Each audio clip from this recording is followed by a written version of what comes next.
a dish that combines two of my favourite things, Sichuan beer duck. Around the beginning of 2020, bushfires and a pandemic devastated many Australian regional towns, but they are recovering and rebuilding. I'm on the road to visit some of these areas as they spring back to life and collect some of Australia's best produce along the way. Join me on my road trip for good.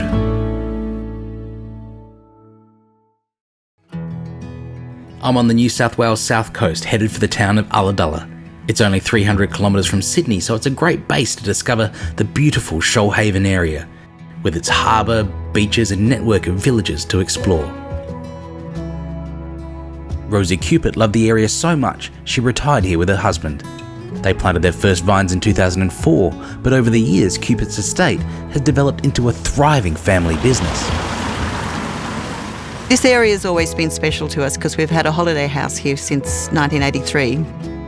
When we retired, we just had to race down here and, you have the sea, which is gorgeous. We've got the wonderful hinterland, dairy farms, the producers, and so many interesting people who have done the same as we have. Actually, it's great. I'd been making wine for other people around the place and in France, and I thought I might like to grow some grapes for ourselves, make our own wine. And then a friend of mine in the Yarra said, well, if you're going to grow grapes, you need to have a venue so you can sell the wine that you make. And that's how it started. We have a brewery and we have the original winery, which has grown substantially. And we also have our fromagerie. Now my son Wally is the winemaker and now I'm the cheesemaker. The bushfires were devastating for the whole of the south coast. My two sons and my husband were standing here on the property watching the tree line burn and sadly, sheds and houses that were burning as well. We lost all of our grapes. In New South Wales, I don't believe that there are any vineyards who have not been affected by smoke taint. So normally we do about 150 tonnes of grapes. We were lucky enough to get a small portion, 20 tonnes of grapes from northern Victoria. We treasure those grapes, that wine that we've made from it. So this is our estate-grown Alphonse Sauvignon, made in the French style, barrel fermentation, lots of lees stirring, very much a food wine. I hear you make beer as well. We do. This is our tasting paddle. Fantastic. Oh, that's lovely. It's very Belgian.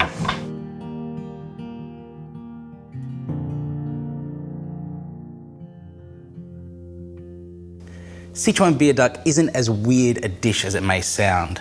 In Chinese cuisines, there isn't as much of a difference between beer and wine as there might be in Western cuisines. They're both made from grains, one from rice, one from wheat and malt. And so braising in beer is a little bit like braising in wine. For this dish, we take a whole duck and then blanch it and fry it together with a bunch of aromatic Sichuan ingredients. Pixian doubanjiang, ginger, garlic, dried chilies, Sichuan peppercorns. This is black cardamom, cassia bark, star anise, and a few peppers and chilies and various things. Then of course, we have our beer.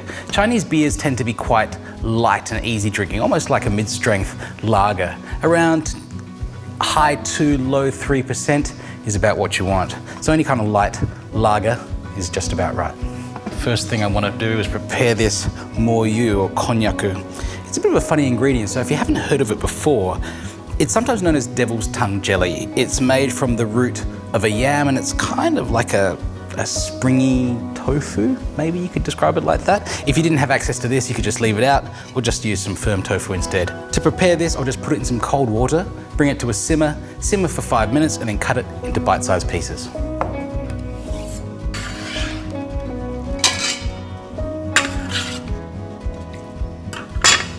Now for the duck. First cut the whole duck in half.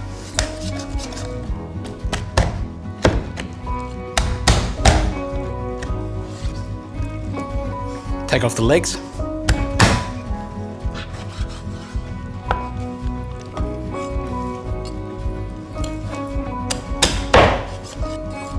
And the wings. And the neck too. I know this probably looks a little bit weird, but you have to understand that in Chinese cuisines, eating poultry is sometimes a little bit like the way that people in the West might eat crab. It's an experience more than just a dish. You slowly pick your way through, nibbling around the bones, getting through it all. You end up with a big pile of duck bones or chicken bones next to you. And it's not supposed to be like a chicken breast or a duck breast. The bones are an integral part of this dish and part of the pleasure of eating it.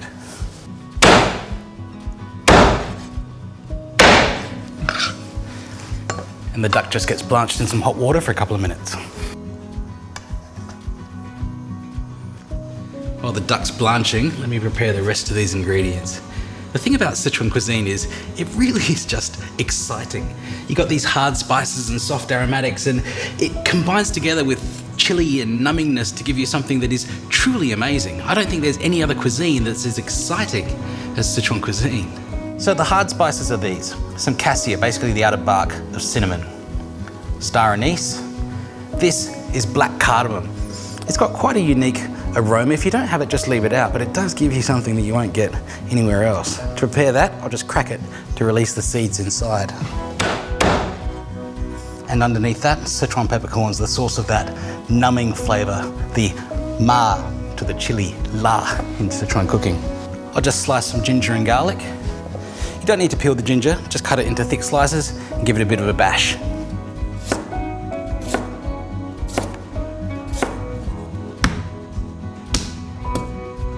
Garlic too.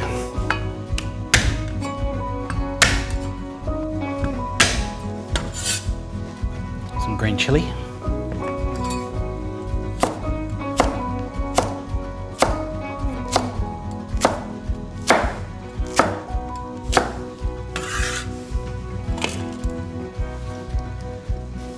Red capsicum.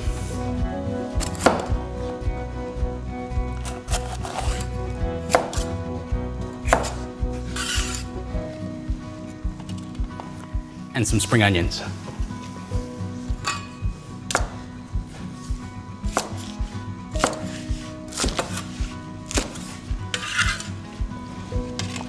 And the last thing I want to chop is this PCN doubanjiang. If you use sort of a regular jarred variety of doubanjiang, you won't need to chop it up because that'll come pre-blended.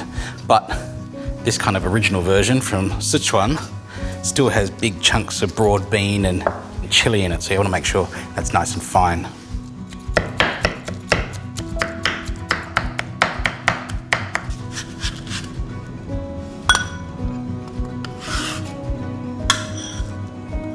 A really important part of this blanching process is removing this scum that comes away from the duck. That's the whole reason for doing it.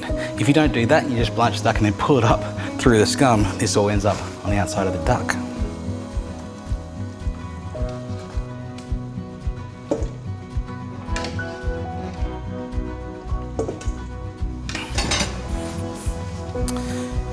So I'm going to use this sort of braising pan to cook this, and while in China this might normally be done in a wok, when you're cooking at home, a wok is not always the best thing to use. Of course it's versatile. You can boil the duck in the wok, you can fry the duck in the wok, you can braise in the wok.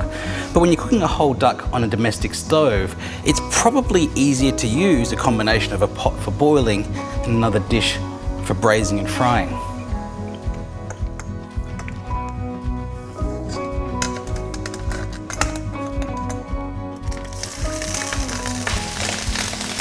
Just fry the duck pieces in a bit of oil.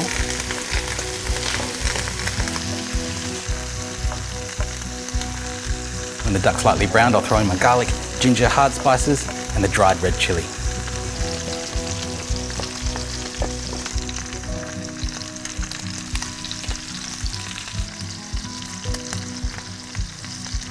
Now in with the chili bean paste, the doubanjiang.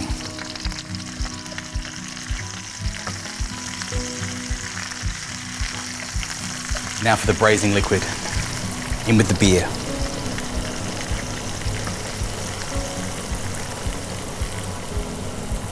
Now in with the cognac.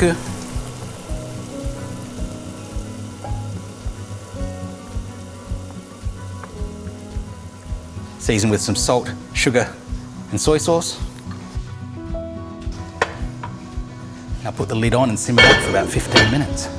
You can simmer it for as long as you like. It just depends on the texture of the duck you want, and also depends on the kind of duck you have. This is a relatively young duck, but in Sichuan this might be usually made with an older duck, something that's a little bit tougher but has more flavour, and that can simmer for 45 minutes or an hour. That is looking absolutely fantastic now. So in with the red capsicum, green chilli, and the spring onions.